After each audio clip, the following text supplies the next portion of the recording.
Hey folks, it's King from Stay Tuned Sports, and I gotta tell you, I love energy drinks. They help give me that boost that I need to finish all my work, get through game film recaps from all of Sunday's games, and they provide that pick-me-up during a very long week. What I don't love is that crash and the jitters, the gross feeling you get with most other energy drinks. And that's why I tried Dubby, and I gotta tell you, Dubby is a game changer with flavors like Dragonade, Beach and Peach, Galaxy Grenade, and my personal favorite, the Dub Sludge. You can find your favorite or just get them all. There's no jitters, there's no crash because there's no sugar in Dubby. Plus, Dubby contains Neurofactor, an all-natural ingredient derived from coffee cherries, which has been linked to enhanced brain function. You go on over to dubby.gg right now. That's dubby.gg to grab the best energy drink you've ever had. And if you enter the code STSports18 in all caps, you'll get 10% off your order. That's STSports18 to get 10% off of Dubby. Be better.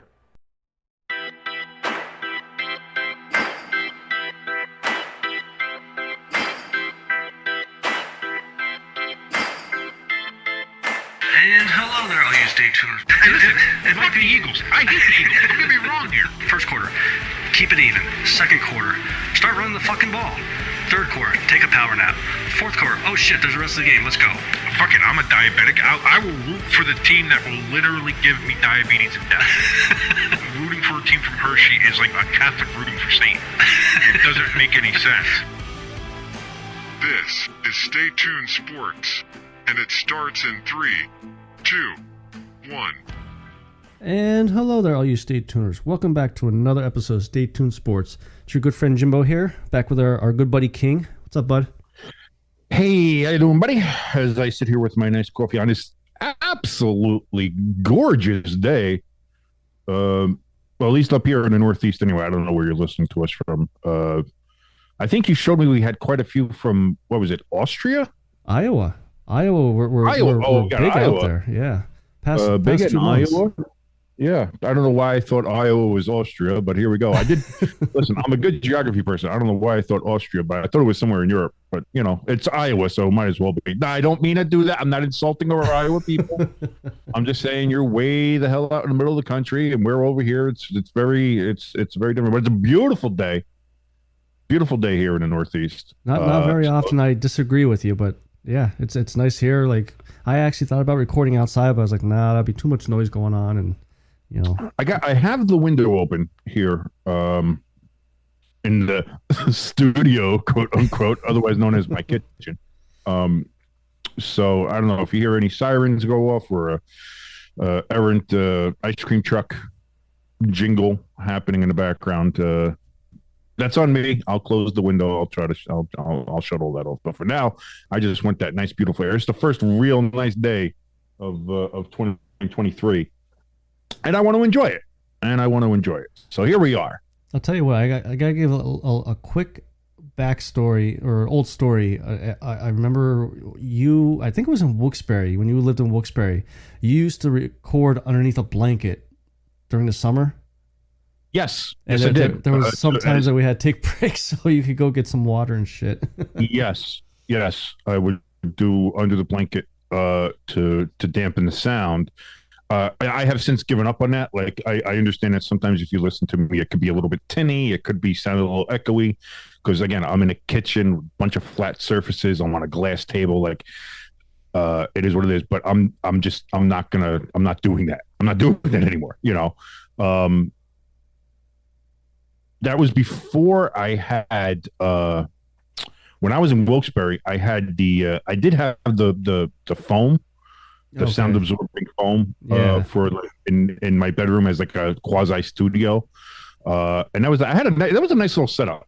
For as shitty as that apartment was, it was a nice little setup. I like that. I did a couple of podcasts out of there. Not one of them has succeeded outside of Stay Tuned Sports, and the only reason that succeeded is because of you. You took the ball and ran with it. You know, that's why this is your baby here. But geez, I'm trying to think of how many I went through. I did Oh, geez, yeah. So I remember you doing with ham radio or whatever. I did some stuff with ham radio, but I was never really officially on ham radio. Okay. With Eddie, he's kind of lost his fat ass mind too. So Yeah. I'll give him. I still love the guy, but he's kind of fucking nuts. You did the one with Then the. I was part of, but I did Gentleman's Show. Yeah. Crisco and Lazy E, back when I worked at 97.9X. But that wasn't in the apartment. We went to Crisco's to record that. Okay. Then when I was fired, basically, from the Gentleman's Show, and they apparently I was so bad they had to fucking rebrand the whole thing. So, but after that was when I started doing one with myself and my girlfriend at the time. We did Social Downfall Radio. Yeah. Which lasted for a little bit. Then at the same time is when we started the initial Stay Tuned Sports. Yeah. And then both of those kind of stopped. You picked up Stay Tuned Sports again and ran with it. You and Shoulders Yeah. ran with it for a bit, and then you ran with it for a bit by yourself. Yeah. And I took a break from podcasting for a while because I was bouncing the fuck around all over the place. I did a little bit of stuff with two old friends of mine, Hammy and Falcone. We did a wrestling podcast. Okay, I remember that one. Which was Calf Crusher Radio. And then that imploded because, again, I had another partner of mine, Hammy, lost his goddamn mind. And that was what it was. And I'd like to sit here and say, like, oh, yeah, this person lost their mind and this person did that. I'm starting to wonder if I'm the asshole. Like, if everybody else in the room is the asshole, you have to look at yourself and be like, maybe I'm the asshole. I mean, I'm starting to wonder if I'm the asshole in a situation. I'm just thinking now, okay, this one lost her mind, this one nuts. Grant, the ex-girlfriend, she's, fucking nuts. I'm nuts, but I'm not like that full-blown nuts yet. I'm like, so I'm waiting for the other shoe to come down for me. And when do I go nuts? I'm gonna say, like, I don't know. I don't know if it's just bad luck or if that's or if I'm just the influence that makes everybody else into an asshole and then screws up. Like, am I the asshole? I hope not. You are, but you're. I am absolutely you're the bearable one.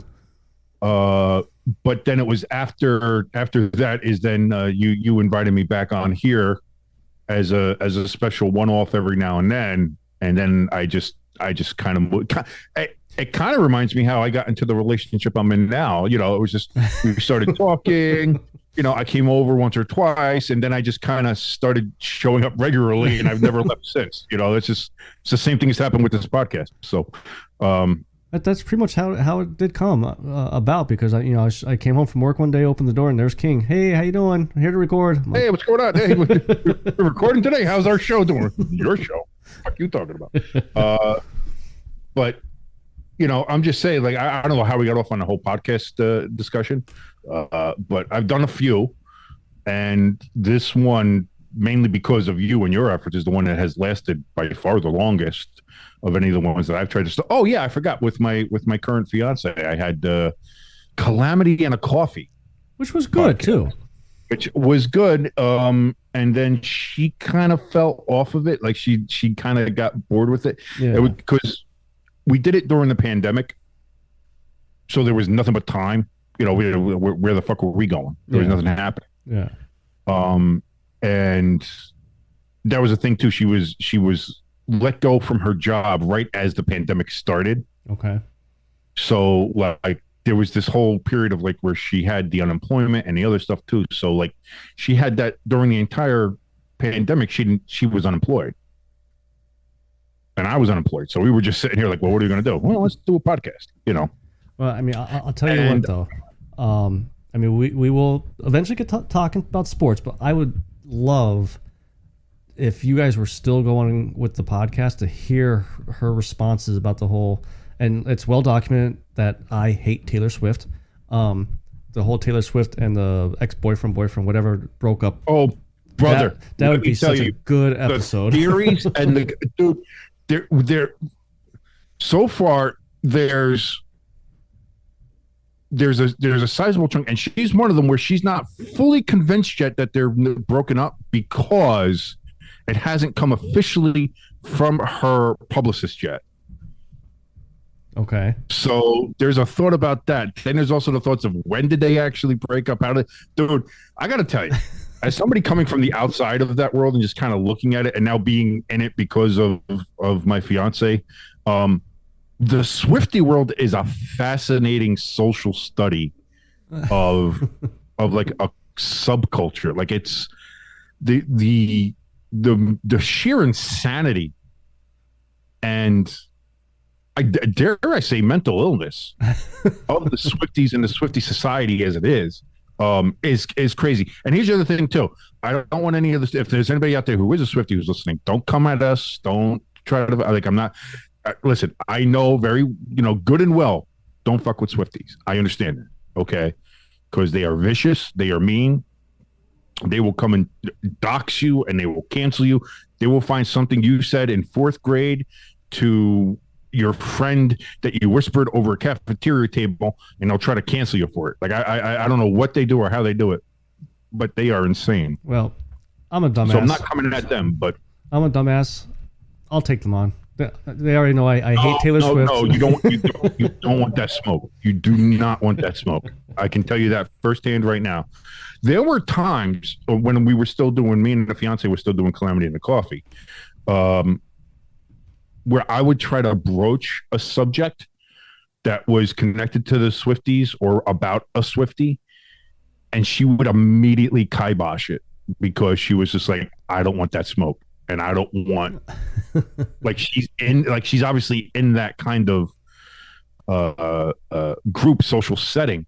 Yeah. And I was like, what about this one fat crazy one from Australia that like holds birthday parties and she's like, don't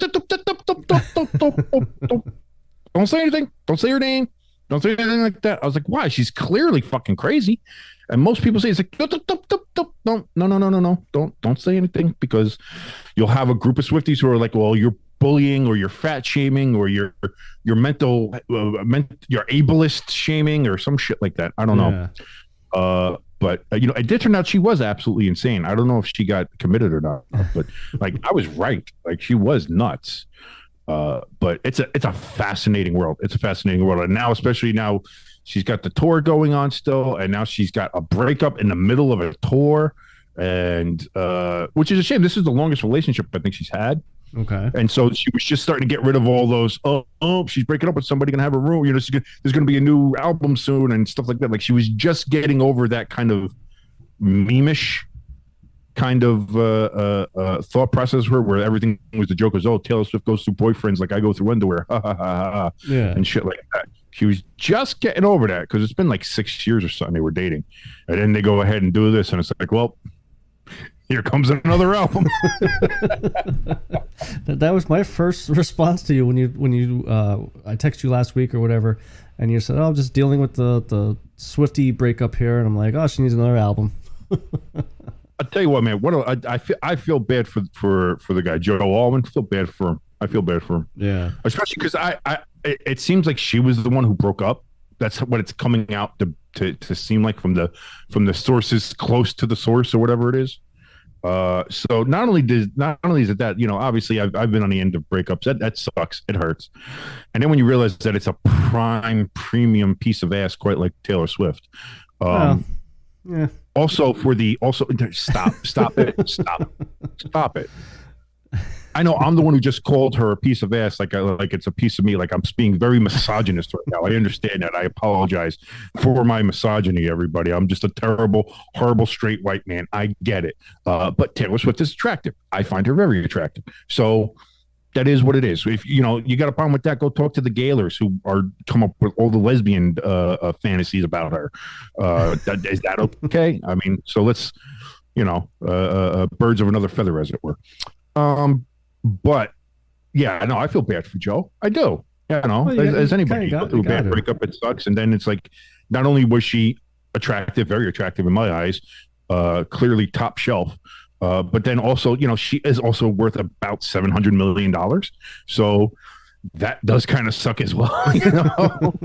No more the private jets going back and forth. Like he's a B grade actor, like he's a background actor. Yeah. Like he's not really an actor. Like he hasn't had any big roles. Like I'm sure he's doing very well for himself, but I don't even know if like his own personal wealth is worth like $1 million or anything like that. So you go from, being the boy toy for maybe the most powerful woman in entertainment right now to just another background actor. Ooh, ow, that sucks. So to get off Taylor Swift now, and King, watch it. I often do. Anyway, I hope the fiance doesn't move. Watch this be the episode she decides to listen to. Yeah, she's probably gonna be like, I want to see why I was always listening to these guys.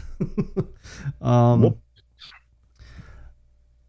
little bit of hockey talk here. So I was just looking at the standings, who's all clinched, and looks like the only two teams that aren't clinched or eliminated are the Penguins and the Islanders. That is true. And it looks like the playoffs start April 17th. They start on Monday. Yes. Okay. The Monday after this episode drops, April 17th is when the playoffs will begin. The regular season ends on Friday, I believe. Yeah, that's what it looks like. But all the games of consequence are on Thursday, the day of this release. So when this gets released, that is going to be when you have all the games of consequence. You got the Islanders are going to be playing. The Penguins are going to be playing, I believe. The Devils and the Hurricanes are going to be playing because the Metropolitan Division title is still up for grabs. If the Hurricanes lose and the Devils win, the Devils will be the division champions. Okay. And they will face, I believe it is Florida in the first round instead of the Rangers. If Carolina wins, it doesn't matter what the Devils will do then. If Carolina wins, they win the division. They will be facing Florida, and the Devils will be playing the New York Rangers. Yeah. So that is still like there's still a couple seeding issues open for that. And then, it's the Islanders and the Penguins. The big thing for me with the games last night, Tuesday night, that we recorded this on Wednesday, is that the Penguins had a chance. Like they had their destiny in their own hands because the Islanders had lost the previous night to, I think, Buffalo on Monday. Okay. So then it became, all right, well, now the Islanders don't control their destiny. The Penguins do it. The Penguins won out. The Penguins were going to have the playoff spot no matter what. Okay.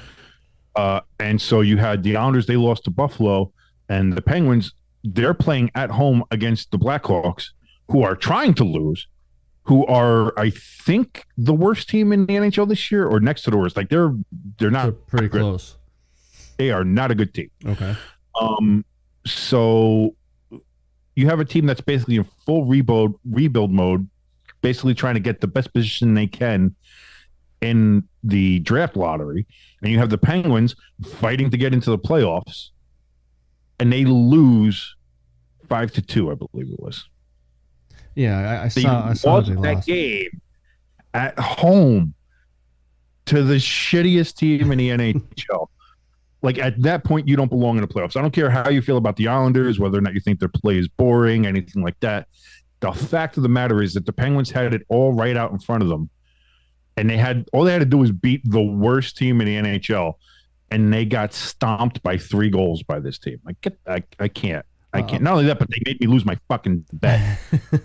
I had a pretty good parlay going, and everybody else won except for the fucking Penguins. A couple of weeks ago, I the way it looked as far as like reading stuff about the Penguins, I didn't think they had a chance. Like I didn't think they had a chance. With the whole fire Ron Hextall. Like I thought the team was bad this year. Like not obviously not Flyers bad, but just bad.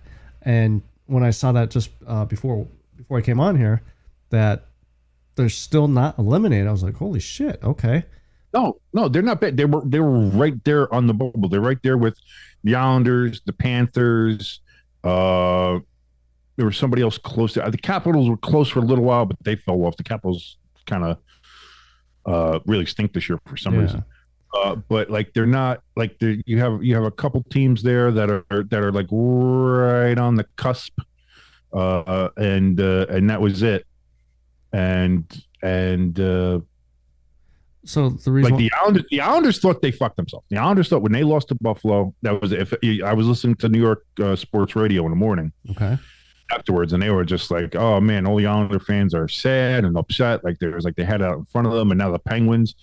I mean, all they have to do really is beat Chicago, and it's basically all over. It's done. Like because Chicago stinks, and they're playing in Pittsburgh, so it's all like what a chance they had, and they blew it all so terrible. And then here the Penguins go and they just blow it right back. Like I does anybody want that last playoff spot? Yeah. I have no idea.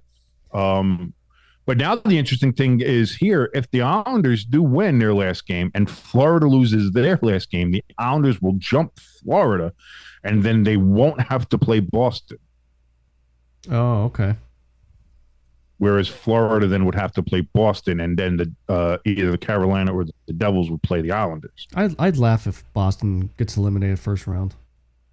That happened a couple years ago with the Lightning. They were the President's Trophy winner.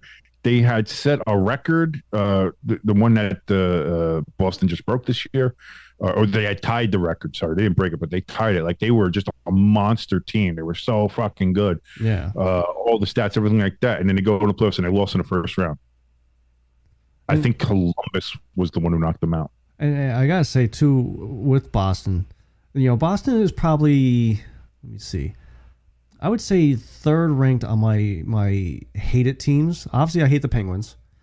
No, I'd probably say two. I don't hate the Devils. I dislike them just because I like pissing you off. But to win 62 games out of 82 games, that's fucking impressive. I mean, that's I think they're 63 now. Was it I think 63? They got 63 word. Okay. Yeah, but still, I mean it's a ridiculous.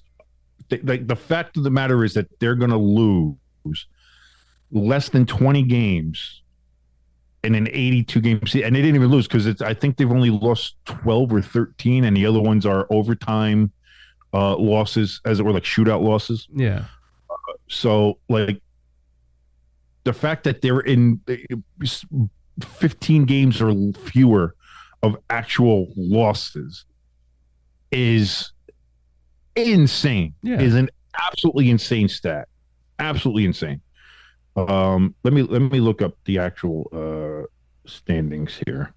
And I mean, the other aspect of it, while you look up the standings there, when Chara, I think he left in free agency last year or the year before. Everybody was he went to I think he played his last year with the Islanders. Yeah, I was gonna say I which can't was remember. the first team he came in with the league with, so it was kind of a Oh, going that's back pretty cool. home. Yeah, But everybody was pretty much saying, okay, Boston's in a rebuild mode, and Pasternak might get traded now because of the rebuild, and here it is. They 63. well, yeah, they wins. fired their coach. Everybody said, "Oh, them getting rid of their coach last year was a terrible decision," because they had a good team last year too. Yeah. And they got rid of their coach, and it was like, why are they? That's bad. Like if you read all the stuff, it's like I don't know what Boston's doing. I don't know why they got rid of their coach. I don't know. I don't see too much. I don't know what they're thinking about. I don't know if are they going to be better than they were last year. I don't think so. They got a rookie head coach. You got all this other stuff. Blah blah blah. Well, they turned out to be a lot better this year because they are currently, as it stands right now, 64, 12, and 5. Holy shit. Out of 81 games. They've won 64 out of 81 games so far. They've only lost 12 in regulation, and they've lost 5 games in either overtime or the shootout. They have 133 points, which I don't know if you pay attention to the NHL. That's a lot of fucking points. It's a record. Nobody's ever scored as many points in the NHL as a record-wise. Nobody has as many wins in the NHL with that either. I'm pretty sure if you take what the Flyers points of this year plus last year, they still probably didn't combine for that much. The Maple Leafs are in second place. They have 109 points. Holy shit. They've won 49 games. It's a good thing. Getting 109 points and winning 49 games in a season is fantastic. They've only lost 21 games. Yeah. Like they have that's a good record. 49, 21, and 11 is the Maple Leafs. They have won 15 less games than the Bruins. There's a 15 game gap between the Bruins and the Leafs in the win column. Insanity. Insane.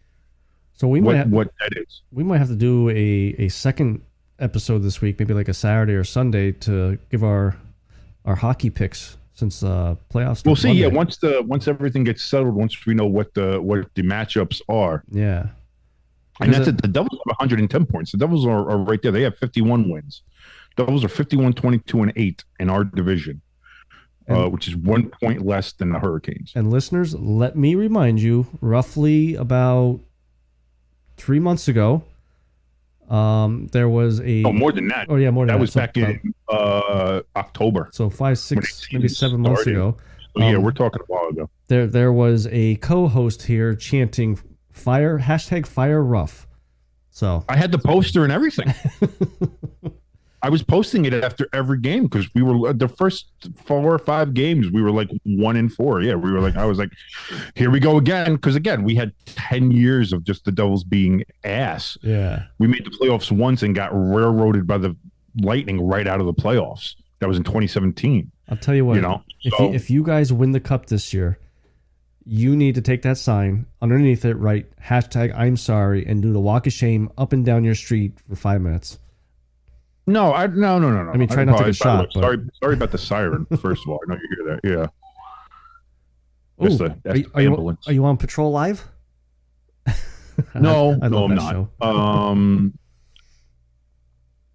That was the thing, like, because the thing is, the crowd at the Rock was chanting "Fire Rough" for the beginning of the season, and then when we went on like that first like kind of 10-game winning streak, I think it was 10 or 13, I think it was 12 or 13 game winning streak. Yeah. And then at the end of that, everybody was chanting, "We're sorry, Lindy." You know, so now I remember after that, I was telling you, I was like, listen, he saved himself for now. But the moment we go on another losing streak, or it looks like this isn't going to last, I'm bringing a poster right back out. But we haven't had to worry about that. The Devils have the young core has gelled. We are a fast team. Yeah. Our defense needs to fucking work. I'm not going to lie. We've done well. But defense wins championships. I believe that wholeheartedly. And anybody who says like, "Oh, that's an outdated thing," everybody says, "Oh, defense wins championships." It's true. Offense sells tickets. Defense wins championships. Yeah. The Devils have a ridiculously fast team. We are fast as fuck, boy. We are a fast fucking team. Young, fast, can score a lot. Great offense, great passing, crisp, everything like that. Defense, needs a little work. Vanacek, our goaltender, is fantastic. Blackwood, as a backup, he's all right. So there's, and that's the thing too. The Devils only lost to the Bruins by 1 goal with our backup in, and if it wasn't for just 1 or 2 bad plays by Blackwood and by our defense against the Bruins, we were right in that game. And that was on last Saturday. Oh, okay. So we went toe-to-toe with the best team in the NHL, the best team in the history of the NHL, record-wise by the stats and everything like that, with our backup goaltender, and we're in the game all game long. So that gives me a little bit of confidence going into the playoffs, knowing that we can hang with the best. Like, our record isn't just like a paper record. Like, we can hang with the good ones. Yeah. So we'll see. And we got either Florida or the Rangers. Preferably, I would like Florida because I don't want to face the Rangers in the first round. I want to save that for something. That's why I hate the current way the playoff format is in the NHL. Okay. Because it eliminates any chance for like the Devils and Rangers to play in a conference championship to have it later on. So it's like either in the first or second round we're going to end up playing them. I'd rather be in the second round, and see that either way. Because that's the other thing too. You'd be facing them in the first round, and then if you do beat them in the first round, you're emotionally spent. That's a big series against a big rival. And then if you lose, you never hear the fucking end of it. So it's a bit like there's a lot to it. So I'm not sure if I want that for the first round, but I mean, again, just get into the playoffs and then you run with it as you can. You know what I mean? I would say so. Beggars can't be choosers. I would say you would want that for the second round, just so it buys you another week or week and a half of living there. Because if the Rangers lose, I'm pretty sure she'll kick you out. Oh yes, I don't know. If, I think we mentioned it on here once or twice. Yeah. Yes, my fiance is a Rangers fan, so we'll see. Well, this is the other thing too. She's never seen playoff king before. Like again with the Giants, like up until this year, she had never seen playoff king with the Giants. Yeah. And her watching me watch that Giants Vikings game was a completely different experience for her. Like she had seen me, get excited about sports and get there, yeah, woo, yeah, all right, get up and touchdown, oh yeah. But that game, I was a big ball of just anxious wreckage, like I was just like I was making noise and gaps and yelps. And, do we do it? Oh my god! Do what? Holy shit! Oh my god! We won. I remember like for the 5 minutes after that game ended, I was just sitting on the couch like, holy shit, we won! Holy shit, we won a playoff game! Oh my god, we won! Oh my god, we won! The Eagles game was a little different. I was gonna say, then you realize you're playing the Eagles, and you're like, "Fuck, Jimmy's not gonna let us down." There was no like. Again, I was hoping that game was going to be a lot more of the exciting, That was not the case. That game was over after the first quarter, and it was just like, well, I'm going to bed. So it's not that. But now you're going to have, not only is it going to be Devils playoffs, which is on a higher level to me than football. Like hockey will always be my number one sport. Always has been, always will be. I love the NFL. I love the Giants. Do not get me wrong. Yeah. But gun to my head, I'm picking hockey and the Devils all day. I love the Devils. So this is going to be a little bit different. And then on top of that, if it's the Rangers, the most hated team of all my hated teams, the team I hate more than the Eagles, more than the Cowboys, more than the Red Sox, more than the Flyers, more than anybody, more than anything. The team I hate more than China, the team I hate more than communists, the team I hate more than just every single thing in this entire world. The thing that I hate more than the government. I hate the Rangers. I cannot stress enough how much I hate the New York fucking Rangers. Cannot stand them. Can't stand their fans. And that's another thing, too. Most of my family on my mother's side are Ranger fans. I don't talk to them. Oh, Jesus. I don't talk to them anymore anyway. And there's for a lot of reasons for that. But, I also think that's a good thing because I couldn't stand them anyway because of their fucking Ranger fandom and having to do, what are the Debbies doing? Marty, what's fat Marty doing? Oh, is he banging his aunt or sister or whatever the fuck he was? Oh, what's he doing over there? Is he being the uncle dad or fatso? What a fatty he is. I was like, what the fuck are you talking about? Guy who won 3 cups? Yeah, good luck with fucking Queen Henrik, who's never won shit, you dumb fucking steroided up freak. That was one of my cousins, by the way. But yeah, like, so having to deal with that, like, I cannot stress enough the level of hatred that I have for that fucking team and its fucking stupid ass fucking fan base. If you're a New York Ranger fan listening to this, understand this and know that I fucking hate you with every fiber of my being. I don't know you. I don't know what you look like. I don't know your name. But understand that me, King, hates the ever-loving shit out of you. That's how much this is going to mean to me. And I can't believe that I'm actually I'm engaged to and will marry a Ranger fan. That's a surprise and everything else. But love does strange things to people. So with that all being said, I just hate the team. I'm okay with the fans. So if you guys want to head over to buymeacoffee.com/STSports and support the show, just remember Jimbo is the one that set it up, not King. Okay. Yes, no. Any money would go to Jimbo's for setting up the show and everything like that. You don't have to, I will not be seeing a cent of that money, so you can go ahead and support the Flyers fan instead of the Devils fan. I'm not sure if that's going to make it any better in your mind, but just know that I hate you, and that's great. And that's the other thing too is I have met a couple of redeeming Flyer fans. You. Mike DiNicola, good friend of mine, good guy, smart hockey guy, has good hockey knowledge, really nice guy. I can't say that about any Ranger fan I know. outside of my fiance. I was going to And even say, then, I was going to give you a second there to redeem yourself.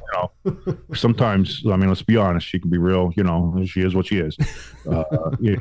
She's still got that. She's still got some of that Ranger in her. You know what I mean? So you gotta. That is what it is. For someone who claims, "Oh, I'm so Jersey. I'm so Jersey." She likes the Rangers and she calls it pork roll. That's immediately disqualified from being as Jersey as anybody. I'm just saying.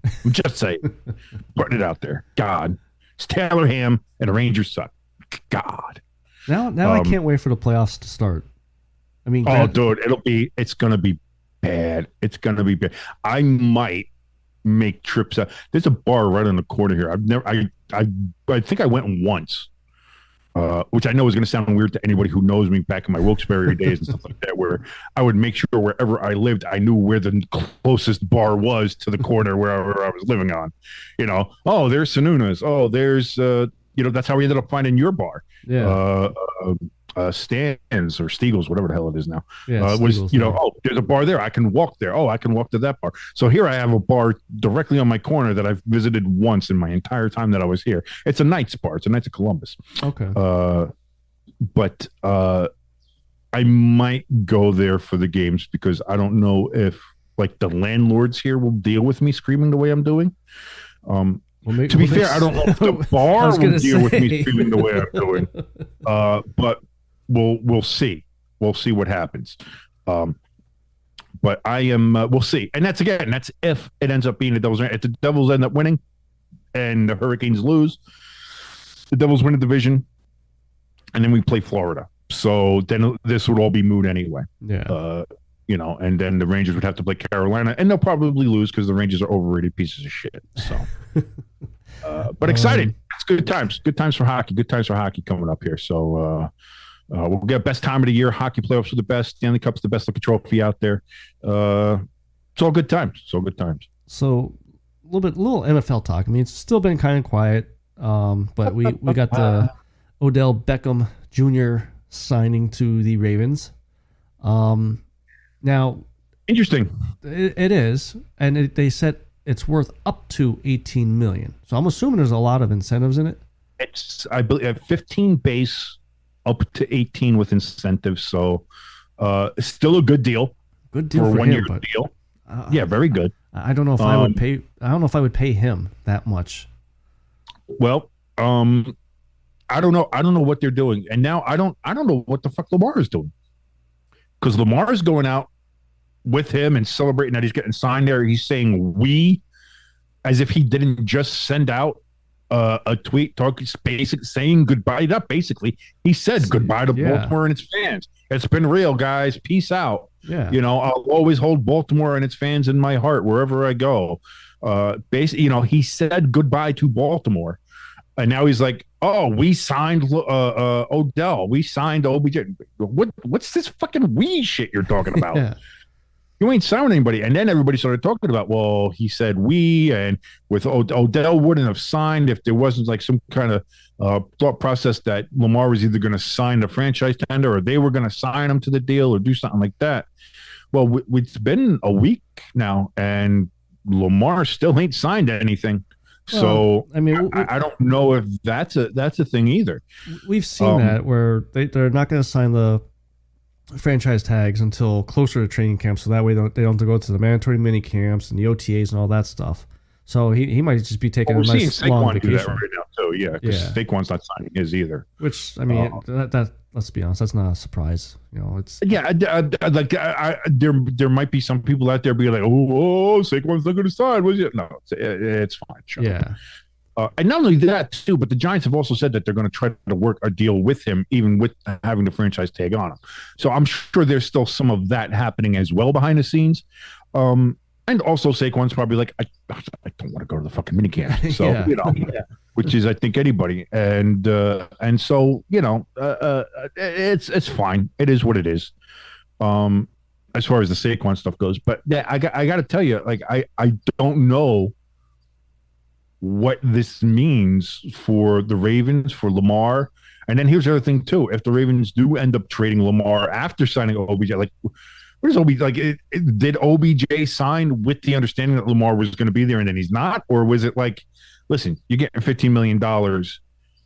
because it doesn't matter who the quarterback is. You get $15 million, and he's like, all right, fine, fuck it. I don't care. Because he had a meeting with the Jets that was supposed to happen this past Monday. Yeah. And Baltimore didn't let him leave the office. They didn't let him. They were like, listen, we're going to give you this. And I bet you Odell probably called the Jets and was like, hey, listen, they're offering me this. Are you going to come anywhere near this? And the Jets are probably like, no, we're not. He's like, oh, all right. And so that is what it is. But did Baltimore overpay for him? Perhaps. I would probably say they didn't overpay him if Lamar signs a contract with the Ravens where Lamar doesn't get the fully guaranteed or takes a little bit off of what he was asking. Basically, Odell and Lamar was a package type deal for the Ravens. Did Lamar call Baltimore and say, hey, if you sign Odell, I'll agree to a little bit less, and we could move on from this. And if that was the case, Lamar would have been signed already. But again, I don't think he wants to go to the mandatory stuff until training camp comes around. That can be part of the fucking contract. They can put that in there. It's like, he doesn't have to. They can put there like, I can skip these until we get to training camp, or until we get to the do I want to do OTAs or not? I mean, they're optional anyway. Yeah, optional training activities. I don't see that as being the stumble. I don't think the stumbling block of having him signed is going to be, well, I don't want to go to the mini camps. I'm sure the Ravens will be like, listen, if you want to stay and play fucking Call of Duty with Kyler Murray during mini camps, go fucking nuts. I don't care. So I don't think that's a stumbling block. And I also don't think that if Odell Beckham signing with the Ravens was going to be the linchpin of keeping him there, that he wouldn't already still have signed him and been there. Yeah.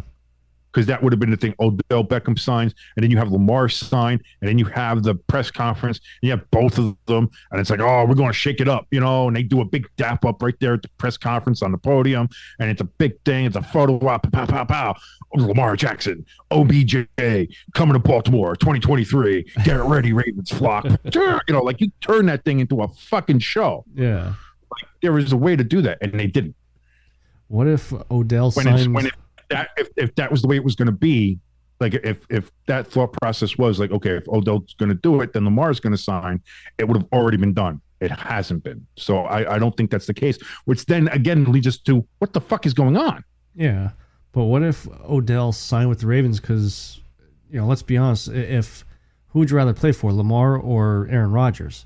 And maybe Odell is a little nervous that the Jets might not get the deal done for Aaron Rodgers. So, no, I don't think that's the case. And here's the other thing too. I think the other reason why Odell Beckham signed there, not only was the $15 million, which I don't think the Jets were going to give him, the 15 guaranteed and the 18 with incentives. Yeah. I think the other reason is too, with the Jets, he would be a wide receiver too. Okay. He wouldn't be the prime target. Whereas in Baltimore, he is the wide receiver one by a large fucking margin. Yeah. He is the basically only receiver they fucking have. So I think that plays a part into it as well. Whereas the Jets have a shit ton of weapons, Baltimore is going to rely heavily on him. So, but here's the other thing too. You have Lamar Jackson throwing you the ball. And I'm sorry, Lamar Jackson, are we going to compare throwing between Lamar Jackson and fucking Aaron Rodgers? Well, that's what I mean. I'd rather take Aaron Rodgers over Lamar Jackson. I'd much rather, if that was the case. But that's what I mean. I think there's a couple things working there. As the fact that maybe he's getting money that the Jets weren't going to give him. So that's number one. And he's going to be the main target, the main focus of that offense, whether it's Lamar or Huntley back there. And whoever's going to give him the ball. Like, here's the other thing too. Like, I find this is going to get people coming after me. Anybody listening to this, I don't know. I don't see that big of a difference between Lamar and Huntley. I don't. Um, both athletic quarterbacks, both marginal throwers. I think if you give Huntley reps as a starter, reps as a QB1, um, will he be an MVP? No, probably not. But you never know. People surprise. I mean, look at everybody wrote off Geno Smith, and then, I mean, he had a hell of a season last year. Yeah. So like now you put Huntley in there with OBJ. Who knows? Maybe all of a sudden he turns into an actual Pro Bowl quarterback instead of being a Pro Bowl quarterback that was put in there when he played one game. Yeah, which was games or whatever it was. It was so bad. It was so bad. When I saw that he was nominated for a Pro Bowl spot, I'm like, first off, he's a backup, and he only played, I think, 4 or 5 games at that point. What was that? Because all like Josh Allen didn't go, and obviously Mahomes was in the Super Bowl, and so there's a couple of things, and so I was like, okay, well now we're going to put Huntley in there. It's like, there were plenty of other quarterbacks that played a majority, if not all, the season that you could have plugged in there instead of having fucking Huntley go in there for the AFC. But whatever, whatever. But here's my thought. Going back on another point you were saying about whether or not Odell Beckham was scared whether Aaron Rodgers was going to be there.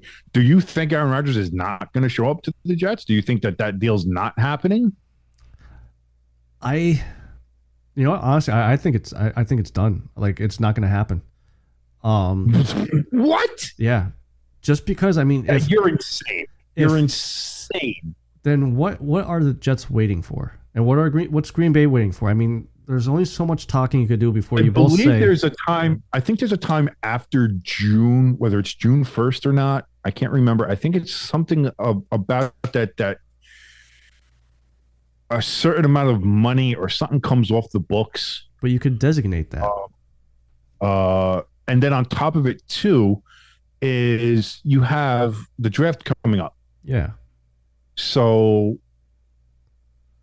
it depends on who's dragging their feet more. Is Green Bay dragging their feet because of whatever this money deadline is? Are the Jets dragging their feet because they want to get through the draft first and not be like, you're not getting our 13th pick? Like, you're not getting the number 1 pick, which has come out and said that the Packers aren't really looking for that anyway. Yeah. You have now reports coming out of Aaron Rodgers telling the Jets, take your time. Don't worry about it. Apparently he said, I'm not showing up anywhere until May anyway. So there's no reason to rush this. There's no reason to, there's no real urgency or anything to get this done. Yeah. So you have that. So it seems like this is going to happen. It just seems like all parties involved are like, wait a minute. Let's just everybody relax. Like a cool down. Do the Aaron Rodgers RELAX. Take some shrooms. Take some ayahuasca, do some microdosing. And let's all just find our center. Let's realign our chakras. Let's all meet in the dark room. And we'll all, we'll all do just, we'll poop in the middle of a room. I don't know why that made me laugh. Not quite so sure hard. how many wipes it's taking. You know what I'm saying? It's interesting. You got to figure out, there's some interesting mechanics about that dark room I wonder about. But that is what it is. I don't know if I could do that. The whole dark room thing. I don't think I could either. Because like with my fucked up legs because of the neuropathy and shit like that, I would break my feet. Yeah. Like just running into shit. Like I would just basically have to sit in a bed or a chair or whatever they have there, and like have to try to memorize the room where it is. Yeah. I'd be trying to feel around like where the toilet is. I'd end up shitting in the bathtub or something. Like I don't know what. Like it's be a little weird. But honestly, I think this deal is getting done. I believe that. We'll have to see. And David Bakhtiari was on Bussin' with the Boys. What the latest episode that came out? I don't know when it came out, but he was on there and he was saying it's dark. Like he's going to the Jets, but then he also said, interestingly, he was like, with the Packers in their situation, like the Packers might. He said they could if they wanted to. They could just be like, we'll eat it. You know, we're not doing anything this year anyway. Yeah. We're not going to be a playoff team. We're going to be a struggling team anyway. And you know, if we're not going to get what we think he's worth, then we'll sit on it, and we'll sit on him, and you know, we'll pay him. And then if he doesn't show up, well, we don't have to pay him. Yeah. That's the other thing too, because you can't hold out. And if they don't trade Rodgers, they hold on to him, and then Rodgers is like, no, I'm not coming in. Well, then they don't have to pay him, and then those go towards, okay, well, now he's holding out, so those go as fines. Basically, his game checks just get voided. Yeah. And then who knows? Like maybe Rodgers will say, "Oh, then I'll retire," or then it becomes a whole other thing. So if the Packers wanted to be super fucking petty, they could do that. But here's the other thing too: if they do that, that's going to be in history books for that years shoots to come. them. But here's the thing: that shoots them in the foot with every other free agent that would ever think about going in. If any other free agents there, everybody's going to remember, y'all, you fucking did Aaron dirty. Fuck you. You took one of the best quarterbacks in the history of the NFL, and you did him fucking dirty. No chance I'm coming to Green Bay. If that's how you treat a legend, how are you going to treat anybody else that's coming there? Fuck off. I'm not coming. So there's a lot of reasons why I don't think that'll happen. And there's a lot of reasons why I think this trade is going through. Probably, I would say, sometime after the draft. I'd look around draft time, whether a little before, maybe a little after, but around that time. So we're talking about late April, later this month, early May. I'd say that's when you're looking for. June, early June at the latest, I think, is when a deal gets done. If I was a betting man, that's what I'm saying. I mean, I think at the end of the day, a deal is getting done. I don't think there's any question about that. If it's going to get done after the draft, I think it would have to happen before June 1st, just in case, you know, the whole June 1st cuts and stuff like that. If they want to do something with the money to like defer it, I guess, if you want to call it that. Otherwise, I don't know, after June 1st, it's on the books. I don't know. I forget where I read it. I don't know what the June 1st thing is, where either money comes off the cap for the Packers. Like there's some kind of, there's basically an incentive for the Packers to not trade Aaron Rodgers before June 1st. Yeah. I'm going to see if I can find that. And and people, this is why Howie Roseman is the best GM out there when it comes to salary cap. He knows all the ins and outs of the rules. Well, I don't know about that. Who's the one down in Tampa, McKay?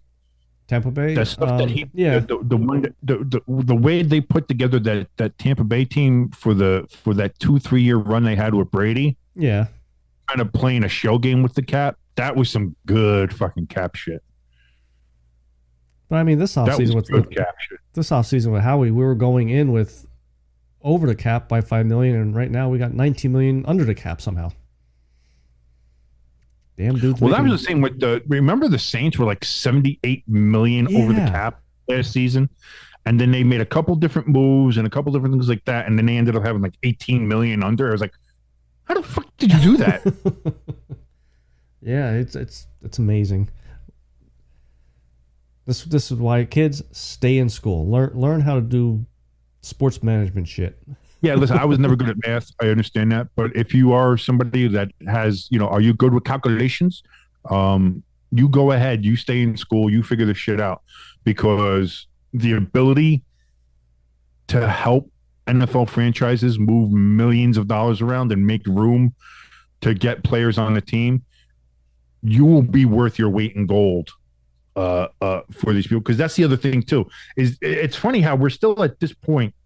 We're about 30 years into a salary cap in the NFL. I forget when exactly it was implemented, but I think it wasn't too much longer after free agency where I think they put the salary cap in. Yeah. So I'm thinking it was like the mid to late 90s. So you're talking about 25, 30 years that a salary cap's been either discussed or actively in the NFL. And there's still some teams and some general managers that don't know what the fuck they're doing when it comes to a salary cap. So if you go to school and like you go to like business management, sports business, anything like that, and if you know how to shuffle money around and put this and look at different loopholes and this, that, and the other thing, you're going to make yourself quite a large amount of money working in the NFL. Or any league really that has kind of like a salary cap base like this does, just to go ahead and figure this all out. Like it's crazy.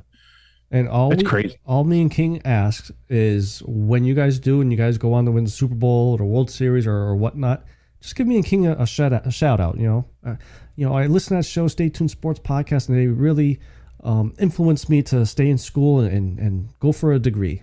We'd appreciate that. I'm still looking up this stuff here about what his contract actually is. Okay. I like how I hear the birds chirping in the backgrounds. Yeah, I know. It's almost like it's at the Masters here, Instead of being fake birds, though, they're real birds. It gives a sense, it's nice. It's nice. Hello, friends. Jim Nance here. Welcome to the Masters. Did he retire? Was he the one that retired? Or was that he retired from basket? He retired from the NCAA. Okay. He's not doing the Final Four calls anymore, but he's still doing the Masters. Okay. Like he still does golf and stuff like that he's definitely one. He's still doing the NFL. Obviously, him and Tony Romo. I was wondering if he was doing the NFL too. Because like I said, I saw he retired from the basketball. I just didn't know if it was a full blown retirement or just basketball. He's still doing everything else, but he's leaving. The NCAA. So, which is a shame because I like Nance is one of the better announcers out there. I really like him. He's top 3, top 5 out of all of them that I can listen to. Did you find that yet or no? Not really. I found out like what the base is. I don't know what the whole June 1st thing was that I had been hearing about or what it is. And there goes another siren. Welcome to the city, ladies and gentlemen. I thought that was my dog whining upstairs.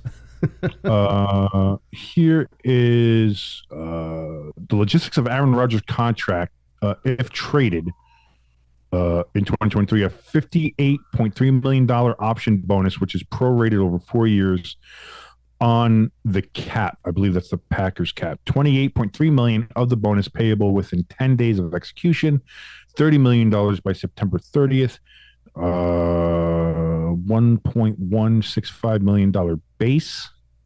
So I guess that would be the base. $59.465 million total in cash and a $15.74 million cap hit. So what that means is the Jets would end up having to pay him about $59 million, almost $60 million, but the Packers get left with a $40 million in the cap hit. Okay. Whereas the Jets would only have a $15.7 million cap hit. Okay. So I don't know what the June 1st thing was. I don't know if that changes. Kind of sounds like that September thing that you said about $30 million after September or something. So maybe but that's during September 30th. That's during the season, so that's not going to be. That can't be it. Yeah. That's not going to be what it is. Yeah. But either way, like I said, I don't. There's no benefit for the Packers in keeping Aaron Rodgers. And you already know you're not getting a first round draft pick for him. You're not. It's not going to happen. Get what you can for a 39-year-old quarterback, no matter how good he is, and he is a good. I mean, again, he's won 2 out of the last 3 MVPs. Yeah. He's still the best thrower in the NFL by far. Get what you can for him.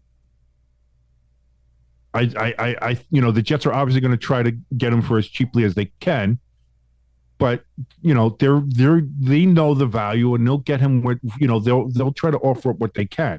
Yeah, but I think that's the other thing too. I think the Packers are afraid, like if they take a deal and it's not for a first or it's not like it's a overwhelmingly positive deal for them, that the fan base is going to revolt.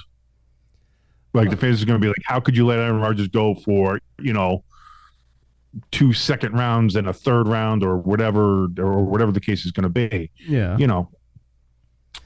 So I don't. I think it's a bit of that more than anything. I don't think it's a case even so much of like, oh well, we're we want the first round or we don't want a first round, or, what do we want for compensation? We're not going to give you a first round for this or blah, blah, blah, or whatever. I think it's a case of just what do we do so that we don't look like we got absolutely fleeced to our fan base. Yeah, that's true. So whatever that is, I don't know what it is. And also, if you're the Jets, you don't want to give up overpay so much shit for them that you end up hamstringing yourself. Yeah. So it's a back and forth. It's a back and forth. As with anything, as with any negotiations, it's a back and forth. Yeah. So you just got to figure out where's your hill to die on? What is your absolute limit? And one way, what are the Packers' absolute limit? You talk it out, you negotiate it, and you get it done. Because it's clear now to everybody that this is what everybody wants. This is what the Packers want. This is what the Jets want. This is what Aaron wants. Yeah. Everybody wants this. So get it done. Like there's no ifs, ands, or buts. Just get it done. So one last thing I want to bring up to you, before we get going. I saw this this picture on Facebook, and it was top 5 NFC quarterbacks entering 2023, ranked by Clay Harbor. I believe Clay Harbor is a writer for NFL Network. He's sometimes on the TV, stuff like that. Okay, so obviously, number 1, he has Jalen Hurts. Number 2, Justin Fields. 3, Daniel Jones. Brock Purdy, number 4, and Matthew Stafford, number 5. The reason I bring this up is, do you think Justin Fields is better than Dak Prescott? Like, do you think Prescott should have been that top 5 somewhere? No. Really? Prescott is, especially last season, highly inconsistent. Does not play well under pressure. Has been shown that he cannot win big games. He can't win regular games. Like it's Dak Prescott is a good quarterback. He's a starter in the NFL, sure, but like Justin Fields on a terrible Bears team was a bright spot. Yeah. And he's something you can see. You look at him and you see like there's a future there. There is talent. He has an ability. Like he shows that what people call intangibles. He's got the intangibles. He's got, yes, we know he's got the talent. You can see that clearly. Yeah. Where he's got the talent, he's got the athletic ability, he's got the intelligence. He has that. He just needs a good team around him. Yeah. But he also has, on a team that was terrible, he played his ass off every game, all the way through the season. All season, every game, he played his ass off. Dak Prescott, early on in his career, showed a lot of potential and a lot of, oh wow, he could be something good. He plays well, but the thing is, I think a lot of his stats were misleading. He did a lot of short underpasses. There was a lot of things where his stats kind of came late in games. That's been a lot of that's been a complaint about him. Or a critique of him is that he's very, his late game, garbage time, stats for touchdowns or yardage or things like that, completions. And then when put into situations where playoff games or late season games where things are on the line and got to win and got to push for things, and he just falls apart and doesn't have good situational awareness, makes bad decisions, makes bad throws. Look at that San Francisco game this year. Yeah. In the playoffs. I mean, he was throwing the ball just. Kirk Cousins wasn't throwing the ball like that. Kirk Cousins actually played a pretty good game against the Giants, not gonna lie. Yeah. But Kirk Cousins played a better game against the Giants than Dak Prescott did against the 49ers. He did. And the only reason the Cowboys won that first playoff game against the Buccaneers because the Buccaneers are fucking terrible. Yeah, that's true. The, So the other honorable the other honorable mentions other than Prescott was Kirk Cousins, Geno Smith, and Jared Goff. Would you take any of those three and swap out with these five, or do you think these five are actually pretty good spots? now, what is this with top five? What? Top five. What was the actual title of it? Top five NFC quarterbacks entering 2023. You got Top five NFC quarterbacks. And what was it? Was obviously Jalen Hurts, then Fields, then Daniel Jones at 3, Brock Purdy at 4, and Matthew Stafford at 5.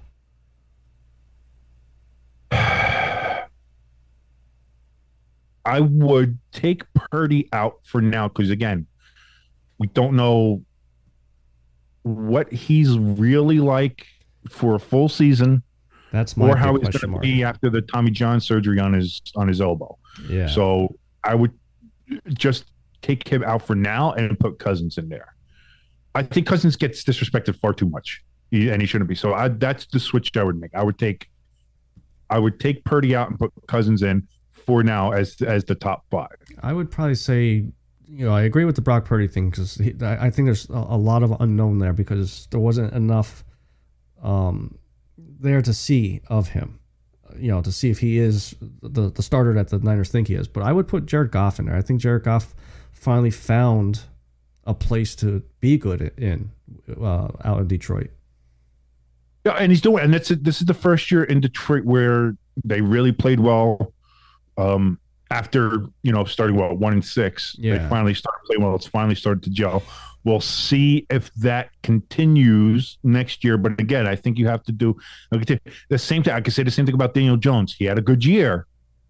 What happens next? That's why Daniel Jones at 3. As much as I like Daniel Jones, I would maybe have him a little lower. I might even have him lower than Cousins. Okay. And Stafford.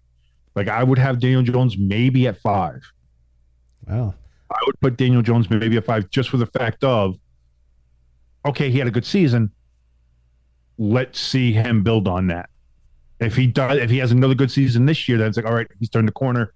Let's go. We can start putting him up there as one of the top quarterbacks in the NFC or the NFL, depending on how he does. Yeah. But I want to see that first. Like we saw with Jalen Hurts, like last year, in 2022, he had a good year. Surprisingly, got the Eagles to the playoffs when nobody thought the Eagles were going to be that good. And then this year was an absolute stud. Yeah. And was a major factor of the Eagles getting to the Super Bowl. And made that leap. So obviously, with Aaron Rodgers out of the NFC, I think you'd have to put Jalen Hurts right now as the number 1. I don't think there's an argument there. Yeah. Justin Fields, just based on talent, he's either 2 or 3. You have to put him there. And then again, we'll see how the Bears do. They're picking up pieces. They're making trades. The Bears are making smart moves.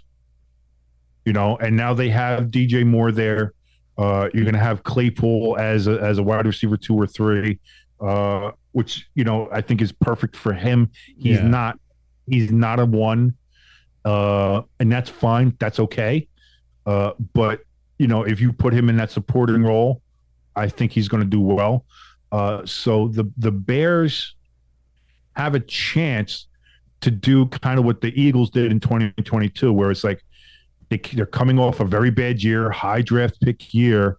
Let's see, if they end up pulling off a surprise and get close to the playoffs or maybe even into the playoffs and sneak in, it's like, okay, they're building something there, which can very much happen. Yeah. Kirk Cousins, I think he's a very solid quarterback. I know we all make fun of 1 p.m. Kirk Cousins versus primetime Kirk Cousins. I get that. And that's another thing with him that I would have with Dak, except I think Kirk Cousins is a little bit more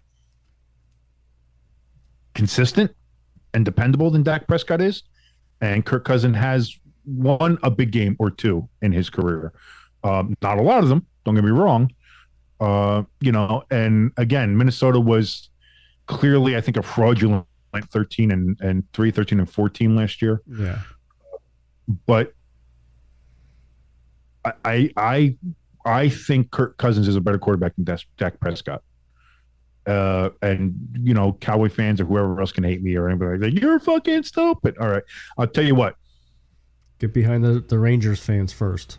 Who do you think feels more regret? This is a question I'll ask you. Who do you think feels more regret for their quarterback contract? The Vikings with Kirk Cousins or Jerry Jones and the Cowboys with fucking Dak's contract? I think Jerry Jones. I don't think they can't get out of that contract. Where Kirk, they might be able to work something out. Not only that, but Kirk's. I mean, the contract's already played a lot. And listen, the Vikings have won a lot of games. Yeah, they have. I think Jerry has massive buyer's remorse when it comes to Dak Prescott. He was hurt. There was a lot of sentiment behind him. There was a lot of people saying, pay the man. You got to pay him. He's our quarterback of the future. He's the quarterback of the future, even when his ankle was turning the other way. And it was just a sprained ankle from Troy Aikman. With the cramp. Cramp. So I think Jerry got caught up in the emotion of it at the time, signed him to a ridiculous deal, and Dak Prescott has not been the quarterback that everybody had hoped he'd be. Yeah. And that is just the unfortunate situation that it is right now.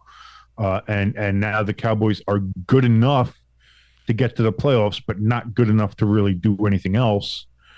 And so now they don't get draft picks high enough to pick another quarterback that can replace Dak or, be a better quarterback.